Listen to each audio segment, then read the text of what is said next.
السلام عليكم ورحمة الله وبركاته.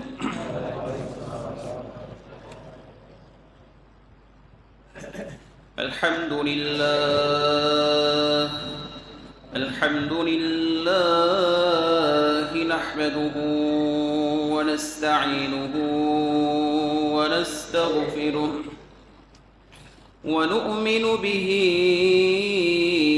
ونتوكل عليه ونعوذ بالله من شرور أنفسنا ومن سيئات أعمالنا. من يهده الله فلا هادي له ومن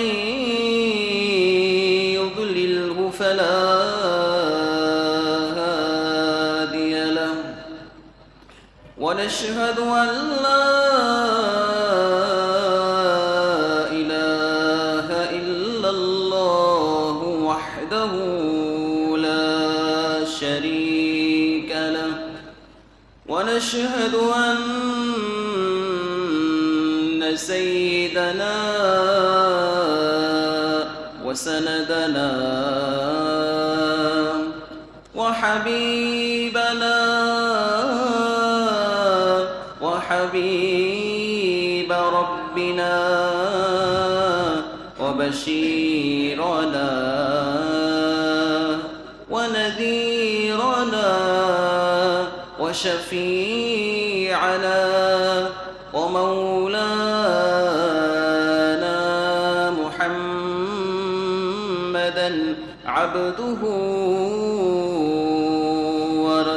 ورسوله الذي أرسله بالحق بشيرا ونذيرا وداعيا إلى الله بإذنه وسراجا وقمرا منيرا. أما بعد فقد قال الله تبارك وتعالى في كلامه المجيد: أعوذ بالله من الشيطان الرجيم. بسم الله الرحمن الرحيم. يا أيها الذين آمنوا إذا نودي للصلاة من يوم الجمعة فاسعوا إلى ذكر الله وذروا البيع ذلكم خير لكم إن كنتم تعلمون.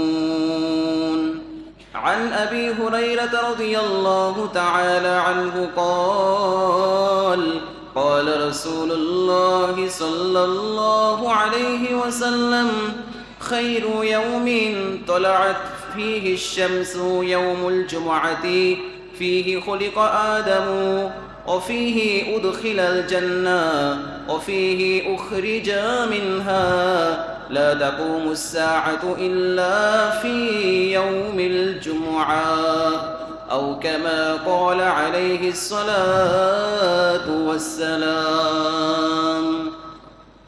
سبحانك لا علم لنا إلا ما علمتنا إنك أنت العليم الحكيم. সকলেই আমরা মুহাব্বতের সাথে আমাদের প্রিয় নবী মুহাম্মদুর রাসূলুল্লাহ সাল্লাল্লাহু আলাইহি ওয়াসাল্লামের উপরে দরুদ শরীফ পাঠ করি। আল্লাহুম্মা সাল্লি আলা মুহাম্মাদিন وعلى آل محمد كما صليت على إبراهيم وعلى آل إبراهيم إنك حميد مجيد اللهم بارك على محمد وعلى آل محمد كما باركت على إبراهيم وعلى آل إبراهيم إنك حميد مجيد মুআজ্জাজ মুহতারাম কাবিল ইহতিরাম শ্রদ্ধাভাজন পিতৃতুল্য সম্মানিত মুসল্লিয়ানে কেরাম, আল্লাহ পাক রব্বুল আলামিন আমাদের সকলকে পবিত্র জুমার সালাত আদায়ের উদ্দেশ্যে আগে আগে মসজিদে আসার তৌফিক দিয়েছেন। মুহররম মাসের তৃতীয় জুমা আমরা আদায় করার জন্য আসতে পেরেছি। এজন্য সশ্রদ্ধ চিত্তে দিল থেকে কালিমাতুশ শুকর আদায় করছি, আলহামদুলিল্লাহ। রব্বানা লাকাল হামদ হামদান কাসীরান طيبا مباركا فيه يا ربي لك الحمد كما ينبغي بجلال وجهك وعظيم سلطانك। দরুদ ও সালাম বর্ষিত হোক, পরিপূর্ণ রহমতে কামিলা নাজিল হোক সরওয়ারে দো আলম তাজদারে মদিনা ফখরে দো জাহাঁ ইমামুল মুরসালিন খাতামুন নবিয়্যিন সৈয়দুল আম্বিয়া জনাবে মুহাম্মদুর রাসূলুল্লাহ সাল্লাল্লাহু আলাইহি ওয়াসাল্লামের প্রতি। শ্রদ্ধাভাজন সম্মানিত মুসল্লিয়ানে কেরাম, আমরা পূর্বে ঘোষণা দিয়েছিলাম মুহররম মাসের দুই একটি জুমা আলোচনা শেষ করে আমরা এবছর কিয়ামত সম্পর্কিত আলোচনা শুনব।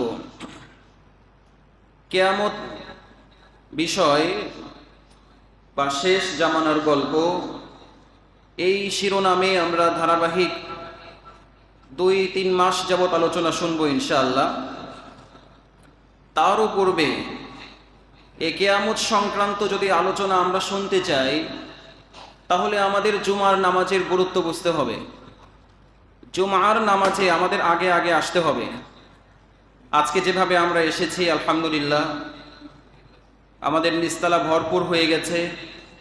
যে সমস্ত মুসল্লি ভাইয়েরা জুমার নামাজে বিলম্ব করে আসে তাদের উদ্দেশ্যেও আজকের এই আলোচনা। এজন্য কিয়ামত সিরিজ আলোচনার পূর্বে জুমার নামাজের গুরুত্ব, তাৎপর্য, ফজিলত এ সম্পর্কে আলোচনা করব আমরা। আগামী জুমা থেকে ধারাবাহিকভাবে আমাদের কিয়ামত সিরিজ আলোচনা শুরু হবে। আপনারা যেন জুমার নামাজে আগে আগে আসেন।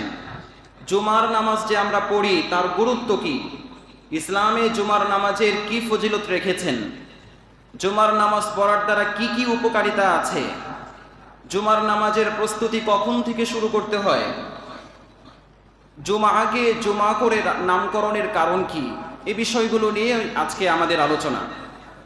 তো চলুন আমরা শুরু করছি। জুমার দিনের গুরুত্ব, তাৎপর্য, ফজিলত এতটা বেশি যার কারণে রব্বুল আলামিন পবিত্র কোরআনুল কারিমে জুমা নামে একটি সূরা তিনি অবতীর্ণ করেছেন। জুমা এই শব্দটি আরবি, যা আরবি জামউন শব্দ থেকে নির্গত হয়েছে। জামউন শব্দের অর্থ হচ্ছে জমা হওয়া, একত্রিত হওয়া। সমবেত হওয়া। জুমাকে জুমা করে নামকরণ করা হয়েছে কেন, বা শুক্রবার দিনকে জুমার দিন হিসেবে নামকরণ করা হয়েছে কেন? অনেকগুলো কারণ আছে। তাফসিরগুলোতে খুঁজলে অনেকগুলো কারণ পাওয়া যায়। সেখান থেকে কয়েকটি কারণ আপনাদের কাছে তুলে ধরি। আল্লাহ রাব্বুল আলামিন এই মুসলমানদের জন্য যে জুমার নামাজকে তিনি ওয়াজিব করে দিয়েছেন, এর পেছনে একটা কারণ হলো যে আল্লাহ তাআলা 6 দিনে আসমান জমিন সৃষ্টি করেছেন। 6 দিনে আসমান জমিন সৃষ্টি হলো এবং সমস্ত মাখলুক সৃষ্টির কার্য আল্লাহ পাক সমাপ্ত করলেন। সেই শেষ দিনটা ছিল জুমার দিন। জুমার দিনে আল্লাহ রাব্বুল আলামিন সমস্ত মাখলুক সৃষ্টির কার্য সম্পাদন করেছিলেন।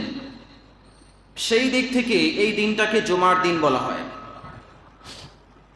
এছাড়া জুমার দিনে মুসলমানরা বড় বড় মসজিদগুলোতে ইবাদতের জন্য তারা একত্রিত হয়, সমবেত হয়। সেই দিকে লক্ষ্য করে জুমা নামকরণ করা হয়েছে। আরও একটি কারণ, আল্লাহ রাব্বুল আলামিন সাইয়্যিদুনা হযরত আদম আলাইহিস সালামকে সৃষ্টি করার জন্য, আদমের বডি স্ট্রাকচারকে আল্লাহ পাক গঠন করার জন্য রব্বুল আলামিন এই শুক্রবার দিনে আদমের সৃষ্টির অবকাঠামো তৈরি করার জন্য কাদামাটি আল্লাহ তাআলা জমা করেছিলেন এই জুমার দিনে। মহান আল্লাহ সুবহানাহু ওয়া তাআলা তিনি এই পৃথিবী যেদিন ধ্বংস করবেন, এই পৃথিবী যেদিন কিয়ামত সংঘটিত হবে, সেই দিনটা হবে শুক্রবারের দিন।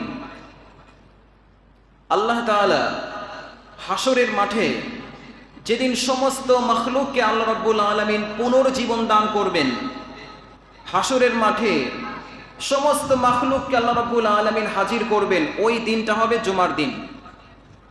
তো এই সকল কারণে শুক্রবার দিনটাকে জুমা করে নামকরণ করা হয়েছে। হাদিস দলিল কোথায়? এই যে কথাগুলো বললাম, এটা কি আসলে সত্যি না মিথ্যা, নাকি হুজুর বানাওয়াটি বলেছে? দেখেন, সুনানুত তিরমিজি হাদিস নাম্বার 488, মহান আল্লাহ রাব্বুল আলামিন এখানে ইরশাদ করেন, রাসূলুল্লাহ সাল্লাল্লাহু আলাইহি ওয়াসাল্লাম আল্লাহ পাকের তরফ থেকে তিনি উম্মতকে জানিয়েছেন, আন আবি হুরায়রা রাদিয়াল্লাহু তাআলা আনহু قال قال رسول الله صلى الله عليه وسلم خير يوم طلعت فيه الشمس يوم الجمعة।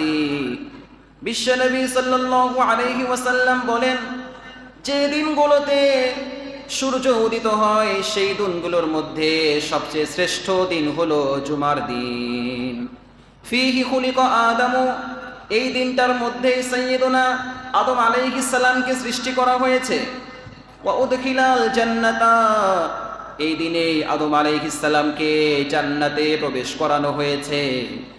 অফিহি উখরিজা মিনহা, এই জুমার দিনে সাইয়্যিদুনা আদম আলাইহিস সালামকে জান্নাত থেকে বের করে দুনিয়াতে নামিয়ে দেওয়া হয়েছে। ওয়ালা তাকুমুস সাআতু ইল্লা ফি ইয়াউমিল জুমআ, এবং যেই দিনটার মধ্যে কিয়ামত সংঘটিত হবে, এই পৃথিবী ধ্বংস হয়ে যাবে, পৃথিবীতে প্রলয় ঘটবে, সেই দিনটা হলো জুমার দিন। বলেন সুবহানাল্লাহ।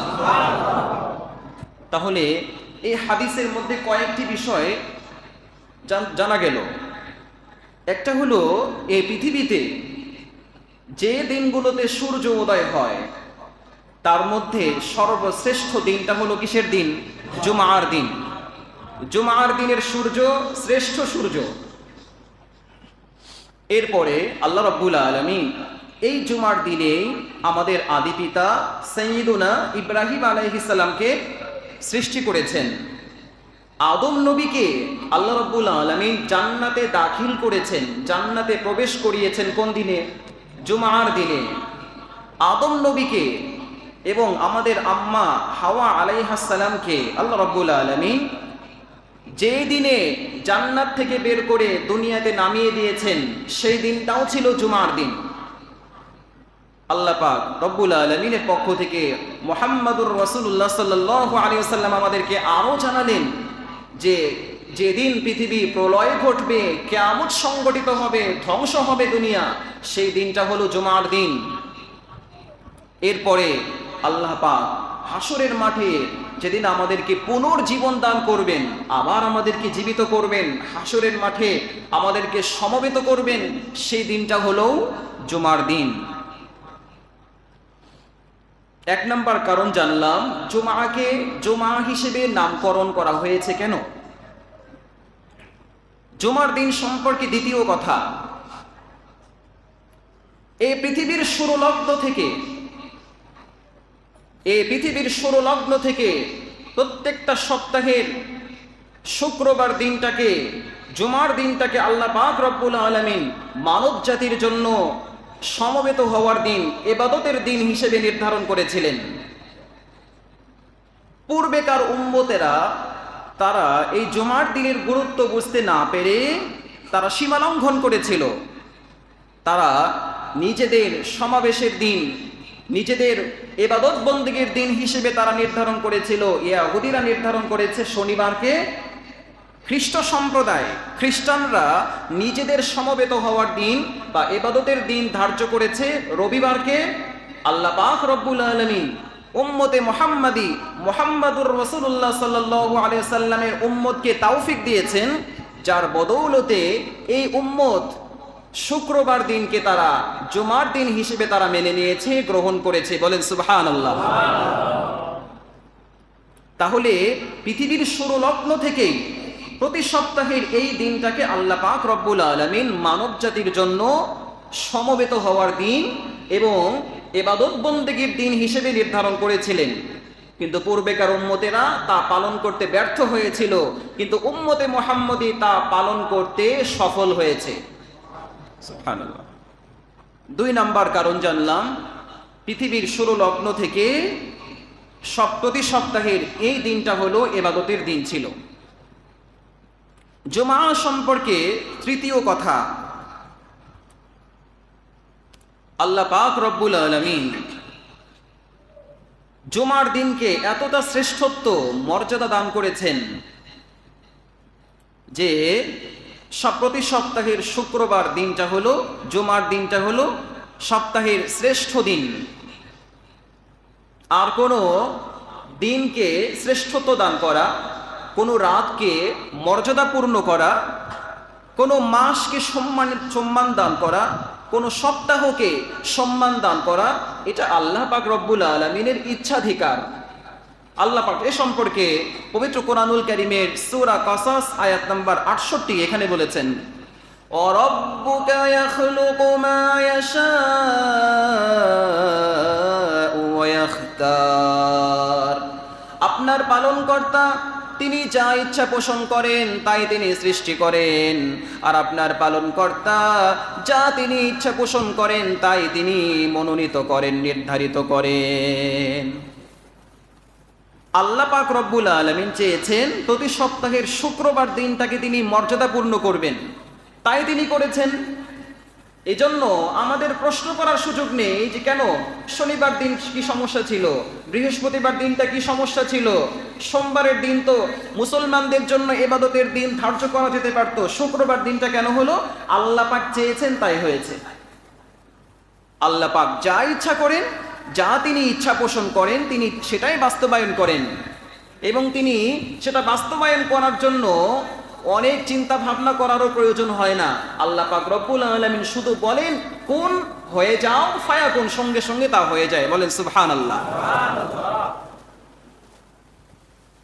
যেমনি ভাবে আল্লাহ পাক রব্বুল আলামিন সমস্ত ফেরেশতাদের মধ্যে জিবরাইল আলাইহিস সালামকে শ্রেষ্ঠত্ব দান করেছেন, সমস্ত নবীদের মধ্যে মুহাম্মাদুর রাসূলুল্লাহ সাল্লাল্লাহু আলাইহি ওয়াসাল্লামকে শ্রেষ্ঠত্ব দিয়েছেন, মর্যাদাপূর্ণ করেছেন। সমস্ত রাতের মধ্যে লাইলাতুল কদরকে আল্লাহ পাক শ্রেষ্ঠ রজনী বলে আখ্যায়িত করেছেন। সমস্ত দিনগুলোর মধ্যে আল্লাহ পাক রব্বুল আলামিন জুমার দিনকে এবং ইয়াউমে আরাফা, আরাফার দিনটাকে আল্লাহ পাক শ্রেষ্ঠ দিন বলে আখ্যায়িত করেছেন। বলেন সুবহানাল্লাহ। তাহলে আরাফার দিনও শ্রেষ্ঠ দিন, আর জুমার দিনটা হলো আল্লাহ পাকের কাছে শ্রেষ্ঠ দিন। আরাফার দিন কোন বান্দা আল্লাহ পাকের কাছে আরাফার প্রান্তরে দাঁড়িয়ে যা দোয়া করে আল্লাহ পাক সেই বান্দার দোয়াগুলো কবুল করে নেন।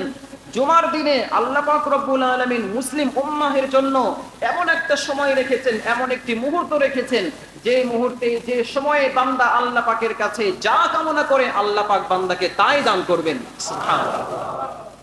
বিশ্বাস হয়?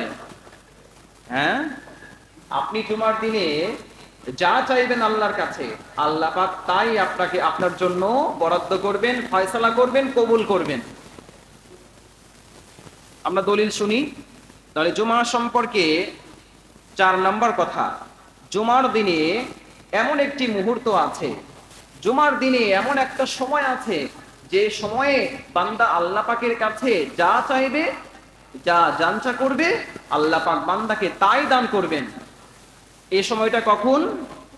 সুনানুত তিরমিজি হাদিস নাম্বার 489 এখানে এসেছে, عن أنس بن مالك رضي الله تعالى عنه قال قال رسول الله صلى الله عليه وسلم التمسوا الساعة التي ترجى في يوم الجمعة। বিশ্বনবী সাল্লাল্লাহু আলাইহি ওয়াসাল্লাম বলেছেন, তোমরা জুমার দিনে ওই মুহূর্তটাকে, ওই সময়টাকে তোমরা অন্বেষণ করো, তালাশ করো, যে সময়ে বান্দা আল্লাহ পাকের কাছে যা দোয়া করে, আল্লাহ পাকের কাছে যা কামনা করে আল্লাহ পাক রব্বুল আলামিন বান্দার সেই দোয়াগুলোকে কবুল করে নেন। সেই সময়টা কখন? নবীজি বললেন বাদাল আসরি ইলা গায়বুবাতিশ শামসি।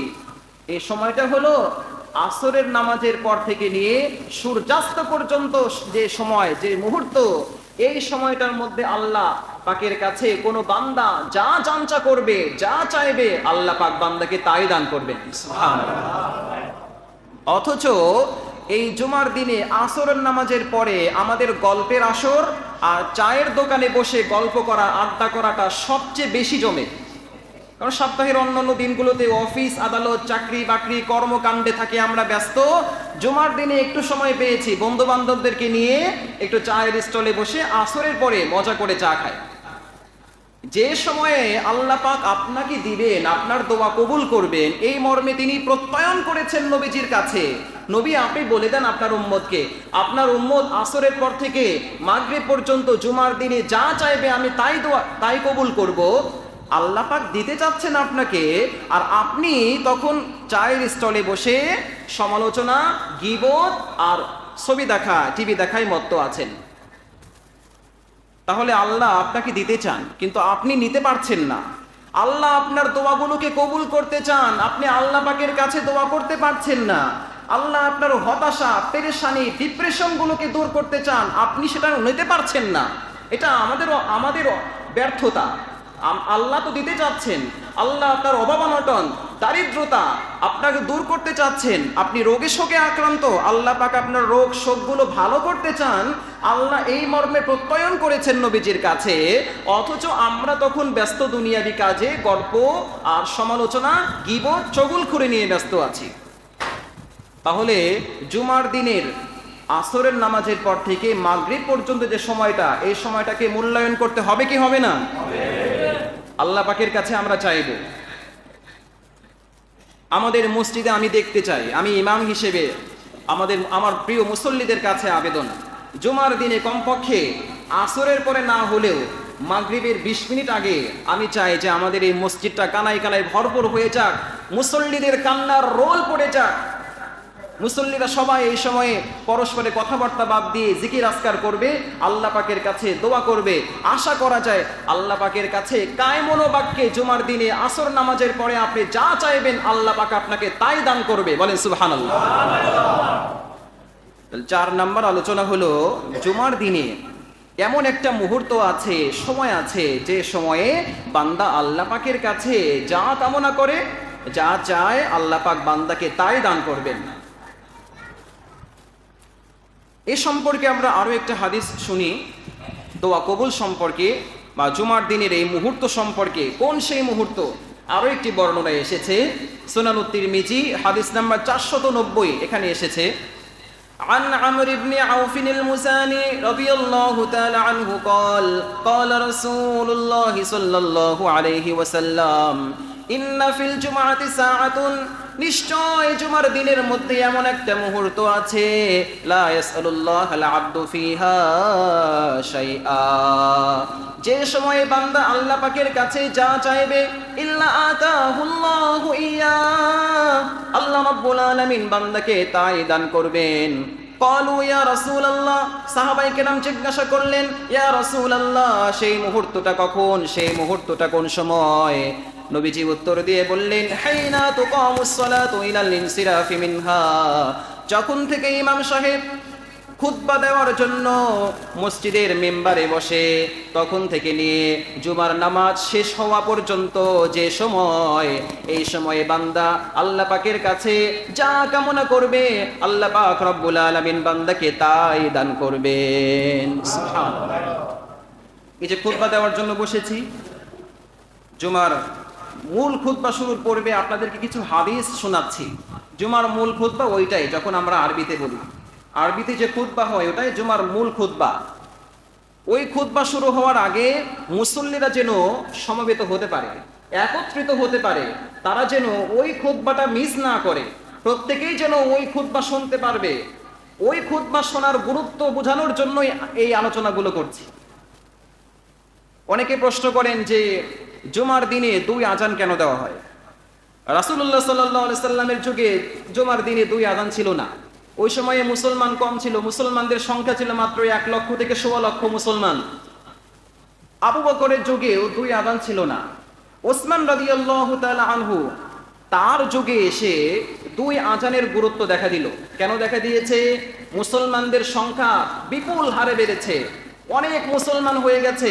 মুসলমানদের মসজিদে নববী থেকে বাড়িগুলো ছিল দূরে দূরে, অনেক সময় মসজিদে নববীর আজান তাদের কান পর্যন্ত পৌঁছাতো না।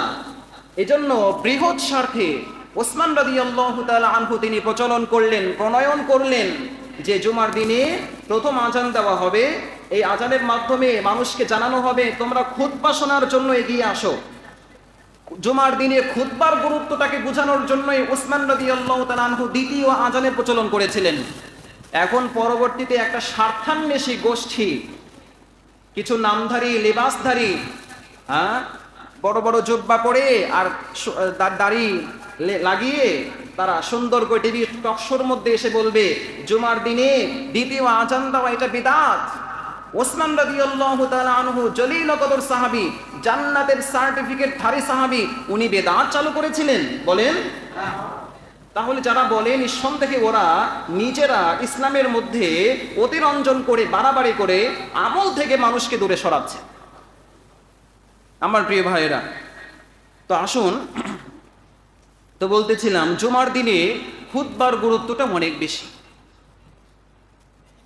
এই যে এতক্ষণ পর্যন্ত আপনারা বসে আছেন, কেন বসে আছেন? জুমার নামাজ পড়বেন, খুতবা শুনবেন, তাই না? হাদিসের মধ্যে এসেছে কোনো ব্যক্তি যদি নামাজের জন্য অপেক্ষা করে, নামাজের জন্য বসে থাকে, ততক্ষণ পর্যন্ত আল্লাহ পাকের আপনার আমল নামায় আল্লাহ পাক রব্বুল আলামিন নামাজেরও সওয়াব লিখতে থাকেন। সুবহানাল্লাহ। তাহলে সেই সময়টা শুরু হয়ে গেছে, আপনারা আলোচনা শুনছেন, পাশাপাশি মনে মনে এতটুকু বলেন আল্লাহুম্মা গফিরলি ওয়ারহামনি ওয়াহদিনি, আল্লাহ আপনি আমাকে মাফ করে দেন, আল্লাহ আপনি আমার প্রতি রহমত নাজিল করেন, আল্লাহ আপনি আমাকে সঠিক পথের সন্ধান দান করেন। বলেন আমিন। এই কথাগুলো মনে মনে বলেন, আশা করা যায় কবুল করবেন। কবুল করবেন কে? আল্লাহ তাআলা। তাহলে সুনানুত তিরমিজি 490 নম্বর হাদিস থেকে জানা গেল কোনো ব্যক্তি যদি জুমার নামাজে যখন থেকে ইমাম সাহেব খুতবা দেওয়ার জন্য মেম্বারে বসেন, এই সময় থেকে নিয়ে নামাজ শেষ হওয়ার পর্যন্ত যে সময়, এই সময়টাতে বান্দার দোয়া আল্লাহ পাক রব্বুল আলামিন কবুল করেন। নামাজের মধ্যে দোয়া আছে না নাই? দোয়া আছে। সূরা ফাতিহা যে পড়ছেন, সূরা ফাতিহার পরে যে আপনি আমিন বলছেন, কেন? সূরা ফাতিহার একটা নাম হলো দোয়া। কি নাম বলেন? দোয়া। এই সূরা পুরোটাই দোয়া আছে। আপনি সূরা ফাতিহা পড়ছেন, পড়ার পরে আপনি আমিন বলছেন কেন? যে আল্লাহ, সূরা ফাতিহার মধ্যে যে দোয়াগুলো আমি পড়েছি, আল্লাহ আপনি এই দোয়াগুলোকে কবুল করে নেন, এজন্য আপনি আমিন বলছেন। আপনি যখন শেষ বৈঠকে বসে আছেন, নামাজের শেষ বৈঠকে দোয়া আছে না নাই? আত্তাহিয়াত পড়েছেন, দরুদ শরীফ পাঠ করেছেন, দোয়া মাসুরা পড়েছেন। দোয়া মাসুরা তো পুরোটাই দোয়া। এরপরে আপনি যদি সময় থাকে, সুযোগ থাকে, আপনি আরো পড়েছেন আল্লাহুম্মা ইন্নী আউযু বিকা মিন আযাবিল কুবুর, আল্লাহুম্মা ইন্নী আউযু বিকা মিন আযাবি জাহান্নাম, আল্লাহুম্মা ইন্নী আউযু বিকা মিন ফিতনাতিল মাসীহিদ দাজ্জাল। এই যে দোয়াগুলো আপনি পড়েছেন, সবগুলো দোয়া হয়েছে। আশা করা যায় আল্লাহ পাক রব্বুল আলামিন আপনার দোয়াগুলোকে কবুল করে নেবেন। সুবহানাল্লাহ। নামাজের মধ্যে দোয়া আছে।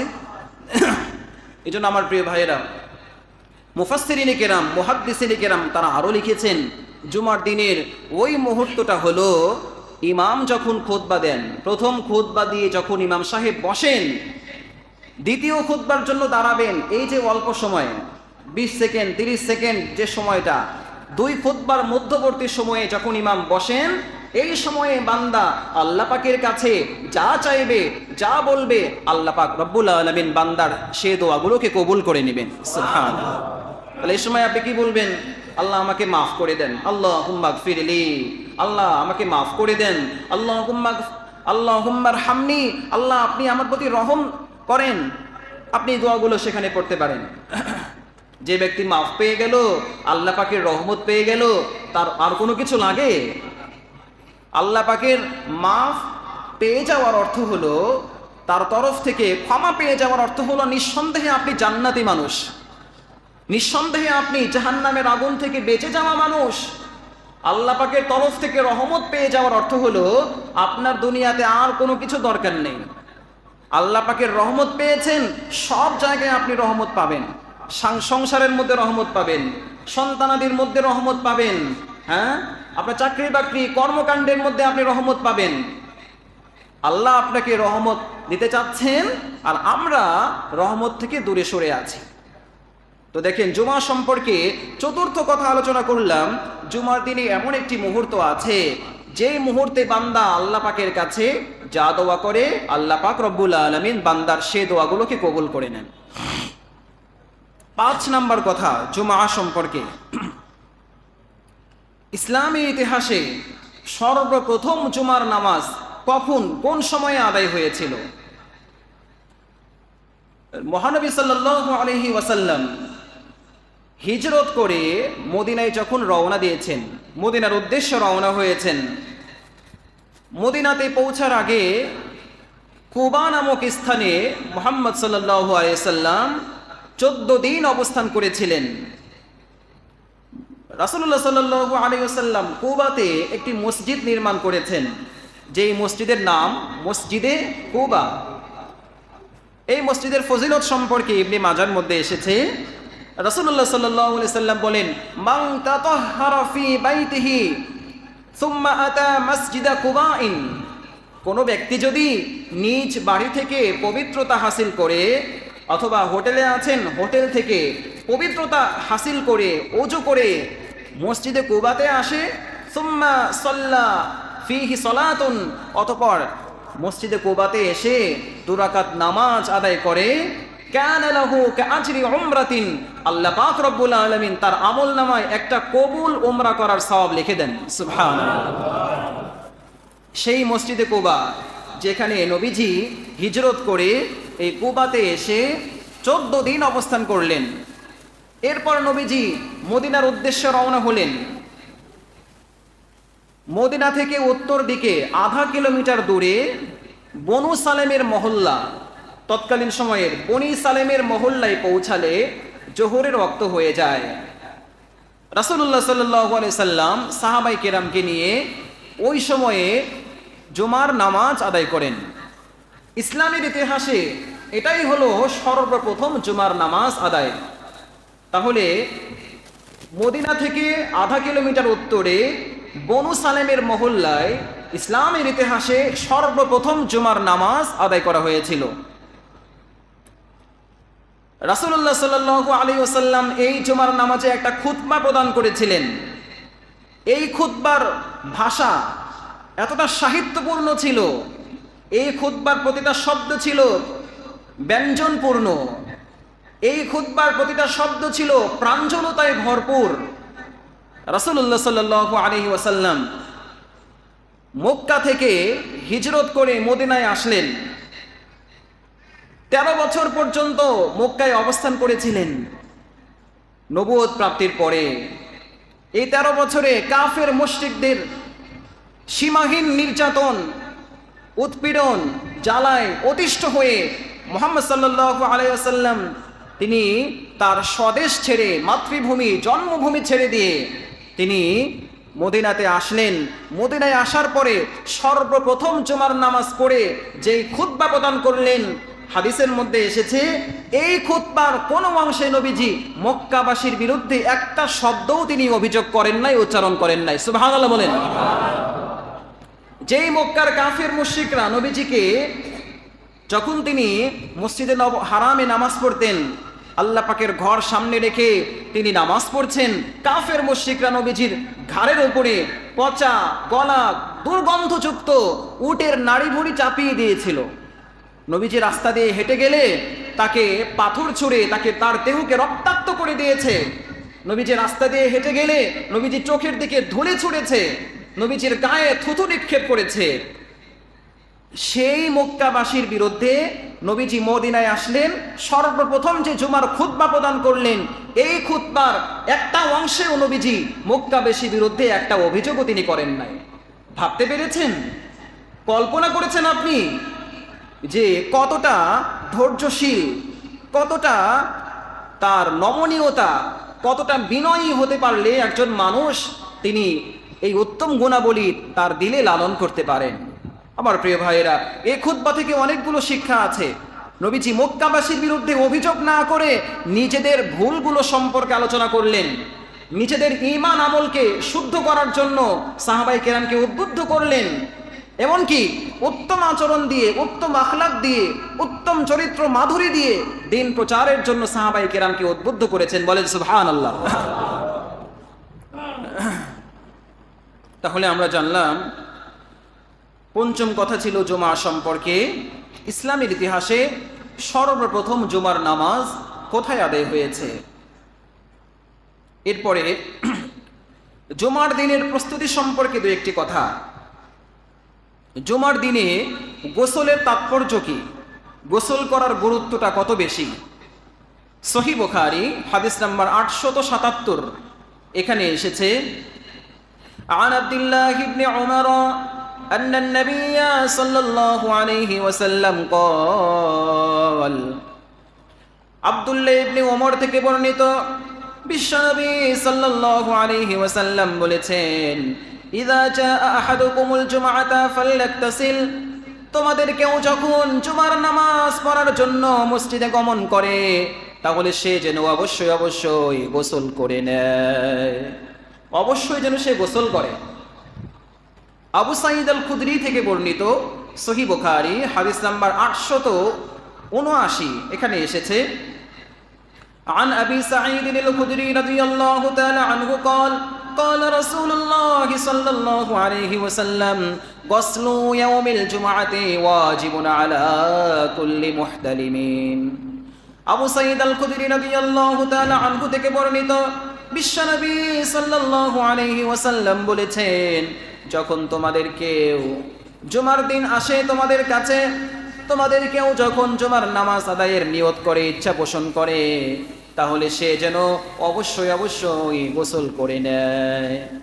নবীজি বললেন, ওয়াজিবুন আলা কুল্লি মুহতালিমিন, প্রত্যেক প্রাপ্তবয়স্ক পুরুষের জন্য এই দিনে গোসল করা ওয়াজিব। এক বর্ণনায় সুন্নতের কথা এসেছে, তবে নবীজি জুমার দিনের গোসলের গুরুত্বটা এতটা বেশি তিনি গুরুত্ব দিয়ে উপস্থাপন করলেন যে অবশ্যই যেন প্রত্যেক প্রাপ্তবয়স্ক পুরুষ জুমার দিনে গোসল করে। এরপরে জুমার দিনে মিসওয়াকের গুরুত্ব এবং সুগন্ধি ব্যবহার গুরুত্ব সম্পর্কে এসেছে। সহিহ বুখারী হাদিস নাম্বার 880 এখানে এসেছে, عن أبي سعيد الخدري رضي الله تعالى عنه قال আশহাদু আলা কওলি রাসূলিল্লাহি সাল্লাল্লাহু আলাইহি ওয়াসাল্লাম আল গসলু ইয়াউমুল জুমআতি ওয়াজিবুন আলা কুল্লি মুহতালিমিন ওয়া আন ইয়াস্তান্না ওয়া আন ইয়ামাসসা তিবান ইন ওয়াজাদা। আবু সাঈদ আল খুদরি রাদিয়াল্লাহু তাআলা আনহু থেকে বর্ণিত, বিশ্বনবী সাল্লাল্লাহু আলাইহি ওয়াসাল্লাম বলেছেন, প্রত্যেক প্রাপ্তবয়স্ক পুরুষের জন্য জুমার দিনে গোসল করা ওয়াজিব। ওয়া আন ইয়াস্তান্না, এই দিনে তারা মিসওয়াক করবে। ওয়া আন ইয়ামাসসা তিবান ইন ওয়াজাদা, যদি কোনো ব্যক্তির কাছে সুগন্ধি থাকে তাহলে সে যেন অবশ্যই জুমার দিনে সুগন্ধি ব্যবহার করে। এই হাদিসের মধ্যেও তিনটা কথা এসেছে। প্রত্যেক প্রাপ্তবয়স্ক পুরুষের জন্য জুমার দিনে গোসল করা ওয়াজিব। ওয়া আন ইয়াস্তান্না, এই দিনে মিসওয়াক করা, এটা সুন্নাহ। এবং এই দিনের কোনো ব্যক্তির কাছে আতর থাকলে সে যেন আতর ব্যবহার করে জুমার নামাজের জন্য আসে, পারফিউম ইউজ করে আসে, পুরুষের জন্য এটা সুন্নাহ।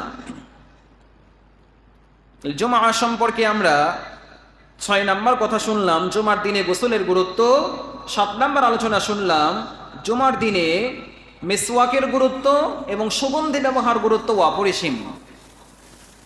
জুমা সম্পর্কে 8 নম্বর কথা হলো, জুমার দিনে আগে যারা মসজিদে গমন করে তাদের ফজিলত সম্পর্কে স্তর বর্ণনা করা হয়েছে। সহিহ বুখারী হাদিস নাম্বার 881 এখানে এসেছে।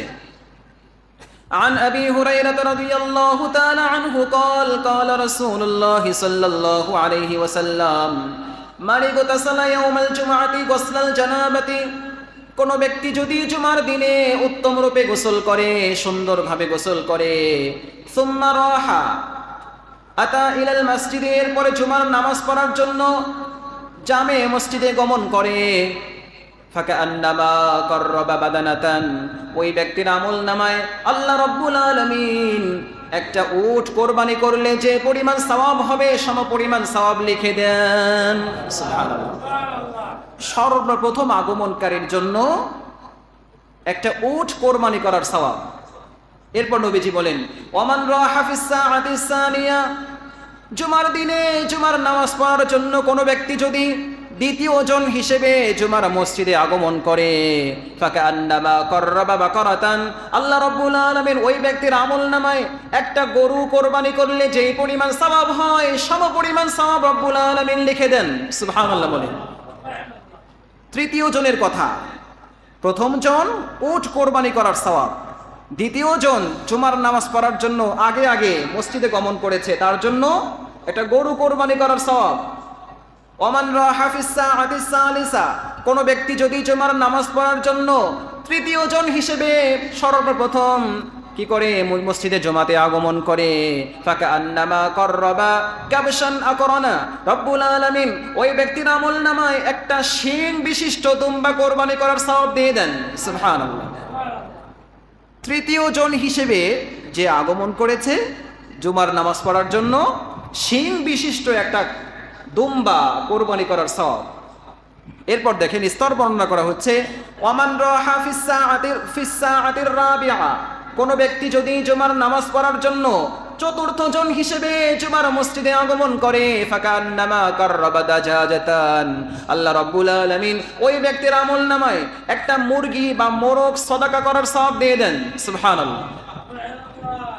এরপরে পঞ্চম জনের স্তর বর্ণনা করা হচ্ছে, ওমান রাহা ফিস সাআতিল খামিসা, কোন ব্যক্তি যদি জুমার নামাজ পড়ার জন্য আগে মসজিদে গমন করবে, আসবে এই নিয়তে পঞ্চম জন হিসেবে মসজিদে গমন করে, তাহলে কি হবে, ফাকান্নামা কাররাবা বাইদাতান, ওই ব্যক্তির আমল নামায় একটা ডিম আল্লাহর রাস্তায় সদাকা করলে যেই পরিমাণ সওয়াব সমপরিমাণ সওয়াব আল্লাহ আপনার আমলনামায় লিখে দিবেন। সুবহানাল্লাহ। এখন প্রশ্ন হলো যে হুজুর সর্বপ্রথম যে এসেছে তার জন্য এই ফজিলত?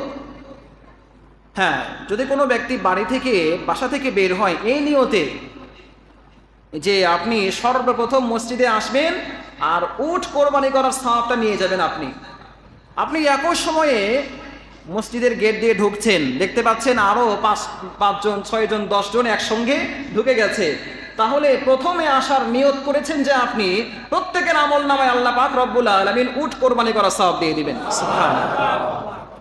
এই উট কোরবানি করার সওয়াব আমাদের দরকার আছে না নাই? এই বছর কোরবানি ঈদে আমাদের এই এলাকায়, ভাটপাড়া এলাকায় কতজন ব্যক্তি উট কোরবানি করেছেন বলেন তো দেখি? এক একটা উটের দাম আমরা জানি 20 লক্ষ, 30 লাখ, 40 লাখ টাকা লাগে একটা উট কিনতে, কোরবানি করতে। কতজনের আমাদের সামর্থ্য আছে একটা উট কোরবানি করার? অথচ আল্লাহ পাক রব্বুল আলামিন আপনার জন্য বিধান এত সহজ করে দিয়েছেন। হ্যাঁ, আপনি যদি চান হাসরের মাঠে আপনার আমল নামার মধ্যে একটা উট কোরবানি করার সওয়াব লেখা থাকে, তাহলে যেন আগামী জুমা থেকে আপনি সবার আগে নিয়ত করবেন, আমি আজকে মসজিদে গিয়ে সবার আগে উট কোরবানি করার সওয়াবটা আমি নিয়ে নিব। এই নিয়ত করা, সবাই নিয়ত করি ইনশাআল্লাহ বলি। আল্লাহ আমাদেরকে তৌফিক দান করেন, বলেন আমিন। দেখেন, সর্বশেষ যখন এর একে একে ফেরেশতারা প্রত্যেকের জন্য সওয়াব লিখতে থাকেন, তারা রেজিস্টার খাতা নিয়ে প্রথমে যে আসছে, মনে করেন আব্দুল্লাহ এসেছে, আব্দুল্লাহর জন্য উট কোরবানি করার সওয়াব। এরপরে এসেছে মনে করেন আব্দুর রহমানের জন্য গরু কোরবানি করার সওয়াব। এভাবে ফেরেশতারা এই গেটগুলোতে অবস্থান করে এবং তারা নাম ধরে ধরে লিখতে থাকে। নবীজি বলেন, ফাইদা খারাজাল ইমাম যখন খুতবা দেওয়ার জন্য মসজিদের মেম্বারে বসে যান, তখন কি হয়? তখন তাওয়াউ সুহফাহুম, ফেরেশতারা নিজেদের রেজিস্টার খাতাগুলোকে বন্ধ করে দেন। মানে খুতবা শুরু হয়েছে, আর কোনো সওয়াব লেখা হবে না। খুতবার আগ পর্যন্ত যারা মসজিদে আগমন করেছে প্রত্যেকের জন্য সওয়াব লেখা হয়। আর যখন খুতবা শুরু হয়ে গেল, তখন ফেরেশতারা খাতাপত্র বন্ধ করে ইস্তামিউনা যিকরা, ইমাম সাহেব কি খুতবা দিচ্ছেন খুতবাগুলো তারা মনোযোগ সহকারে শ্রবণ করে। বলেন সুবহানাল্লাহ। তাহলে আজকে যারা আপনারা নামাজ পড়তে এসেছেন, খুতবা শ্রবণ করবেন, শুনছেন, এই যে আমরা বাংলা খুতবা দিচ্ছি এখন, এই বাংলাতে আজকে যা বলা হচ্ছে হুবহু এই কথাগুলোই আরবিতে খুতবা দেওয়া হবে।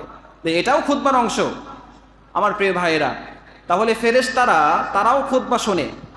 আর এক বর্ণনায় এসেছে, হাদারাতিল মালাইকাতু ইস্তামিউনা যিকরা, তখন সব ফেরেশতারা একত্রিত হয়ে যায়, হাজির হয়ে যায় এবং তারা তন্ময় হয়ে তারা ইমাম সাহেবের খুতবা শ্রবণ করে। ফেরেশতারা পর্যন্ত খুতবা শোনে, আর আমাদের মুসল্লিরা তখন পরস্পরের কথা বলে, নড়াচড়া করে, হ্যাঁ, এদিক সেদিকে তাকায়, তারপরে জানালা বন্ধ করতে বলে। হ্যাঁ আমার প্রিয় ভাইয়েরা, এই কাজগুলো করব না। খুতবা শুরু হবে, তখন আমরা মনোযোগ সহকারে খুতবা শুনব। আর এক বর্ণনায় এসেছে, আবু দাউদ শরীফের 343 নম্বর হাদিসের মধ্যে এসেছে, মালিগো তাসাল্লা ইয়াউমাল জুমআতি, কোন ব্যক্তি যদি জুমার দিনে উত্তম রূপে গোসল করে, ওয়া লাবিসা মিন আহসানি সিয়াবিহি, আর তার পোশাকগুলো থেকে উত্তম পোশাকটা পরিধান করে জুমার দিনে খুব ভালো পোশাকটা সে পরিধান করে আসে, অথবা পরিষ্কার পরিচ্ছন্ন পোশাক পরে জুমার নামাজে গমন করে। ওয়ামাসসা মিন তিবিন ইন কানা ইনদাহু, কোনো ব্যক্তির কাছে যদি সুগন্ধি থাকে, আতর থাকে, পারফিউম থাকে, সেগুলো সে ব্যবহার করে। এরপরে ফালাম ইয়াতাখাত্তা আনাকান নাস, খুবই গুরুত্বপূর্ণ কথা, আমার কথা না, বলেছেন কে? মুহাম্মদুর রাসূলুল্লাহ সাল্লাল্লাহু আলাইহি সাল্লাম। ফালাম ইয়াতাখাত্তা আনাকান নাস শব্দের অর্থ হলো, সে জুমার নামাজে আসে আর মানুষের পেছন থেকে ঘাড় টপকে টপকে টপকে টপকে সামনের কাতারে বসে না। তার মানে জুমার নামাজ পড়ার জন্য পেছন থেকে মানুষকে কষ্ট দিয়ে দিয়ে ডিঙ্গিয়ে ডিঙ্গিয়ে মাথা টপকে টপকে সামনে আসে না। তারপরে কি করে?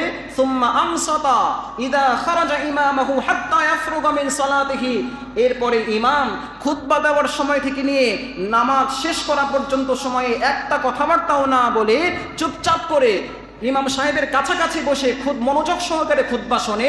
নবীজি বলেন, কাফফারাতান কানাত কাফফারাতান লিমা বাইনাহুমা ওয়া বাইনা জুমআতিল্লাতি ক্বাবলাহা, গত জুমা থেকে এই জুমা পর্যন্ত যে পরিমাণ গুনাহ হয়েছে সব গুনাহগুলো আল্লাহ মাফ করে দেন।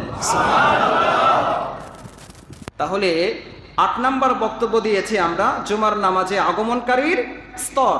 9 নম্বর কথা হলো জুমার নামাজে আগমনকারীদের জন্য পূর্বেকার 1 সপ্তাহের গুনাহ আল্লাহ পাক রব্বুল আলামিন মাফ করে দেন। সুবহানাল্লাহ বলেন। তাহলে জুমা সম্পর্কে 9 নম্বর বক্তব্য শুনলাম। জুমার নামাজ পড়ার দ্বারা গত শুক্রবার থেকে আজকের জুমা পর্যন্ত যে পরিমাণ গুনাহ আপনি করেছেন, আপনি যদি খাঁটি দিলে তাওবা ইস্তেগফার করেন, আল্লাহ আপনার কবিরা গুনাহগুলোকেও মাফ করে দিবেন। সুবহানাল্লাহ বলেন। আর সগীরা গুনাহ নামাজ পড়ার দ্বারাই মাফ হয়ে যায়। তাহলে জুমার নামাজটা এত গুরুত্বপূর্ণ আমার প্রিয় ভাই। জুমা সম্পর্কে আরেকটা কথা বলে শেষ করে দিচ্ছি। 10 নম্বর বক্তব্য হলো, কথা হলো খুতবা শোনার গুরুত্ব। নবীজি বলেন যে যখন ইমাম খুতবা দেওয়ার জন্য দাঁড়ান, বসেন, নবীজি বলেন খুতবা এটা নামাজেরও একটা অংশ। অন্য দিন আমরা জোহরের নামাজ পড়ি 4 রাকাত, তাই না? জুমার দিনে 2 রাকাত। কেন 2 রাকাতের পরিবর্তে খুতবা রাখা হয়েছে? কেমন যেন খুতবাটা নামাজেরও একটা অংশ। খুতবা কিসের অংশ বলেন? নামাজেরই অংশ। নামাজের মধ্যে কথা বলা যায়? কাউকে ইশারা ইঙ্গিত করা যায়? হাত পা নড়াচড়া করা যায়? যায় না। তাহলে খুতবা যখন চলবে, শুরু হবে, আমরা চেষ্টা করব খুতবা চলাকালীন সময়েও কথাবার্তা বলবো না। বলেন ইনশাআল্লাহ। আল্লাহ পাক রব্বুল আলামিন আজকে আমরা জুমাতে যা আলোচনা করলাম, যা শুনলাম, আল্লাহ আমাদেরকে বোঝার, মানবার এবং আমল করার তৌফিক দান করেন। বলেন আমিন।